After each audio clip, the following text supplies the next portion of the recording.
சென்னையில் ஒரு பெரிய பள்ளிக்கூடத்தில் இலக்கிய மன்றத்தில் பேசுறதுக்காக நான் போயிருக்கேன். அப்போ இந்த கதையை சொன்னேன். சொல்றது எனக்கு என்னென்ன ஒரு கஷ்டம்னாங்க, இப்போ உள்ள நடிகைகள் பேர்லாம் எனக்கு அவ்வளோவா தெரியாது. இந்த நயன்தாரா, தமன்னா அப்படிங்கிற விஷயம்லாம் எப்படி எனக்கு தெரியும் அப்படின்னு கேட்டிங்கன்னா, என் பேத்திக்கிட்ட கேட்டு தெரிஞ்சுக்கிட்ட பேர்கள் அது. இதெல்லாம் ஏன் கேட்குறேன், நான் என் பேத்தி இல்லை இது மாதிரி பேசுறதுக்கு வேண்டியதாக இருக்குன்னு சொல்லி கேட்டு வச்சுக்கிருந்தேன். இதில் அங்கே போய் பேசுகிற போது என்ன ஆச்சு, நயன்தாரான்னு சொல்லிட்டேன். அடுத்தபடி இந்த தம்மன்னாங்கிற பேர் நெருப்பு வர மாட்டேங்குது, அது மறந்துடுச்சு.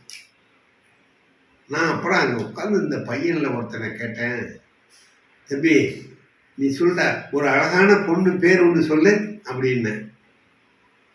அவன் எழுந்திரிச்சு சொன்னான், அழகான பொண்ணுன்னா அது எங்கள் அம்மா தான் சார்னு சொன்னான்.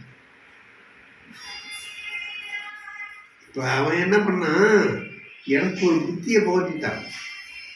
அதாவது என்ன, அழகுங்கிறது உடல் அழகு இல்லை, மன அழகு தான் அழகு. எங்கள் அம்மாவை மாதிரி நல்ல மனசு யாருக்கு இருந்துச்சு, அதனால அதுதான் ரொம்ப அழகு, குணம்தான் உயர்ந்த அழகு என்பதை அவன் எனக்கு காமிச்சான்.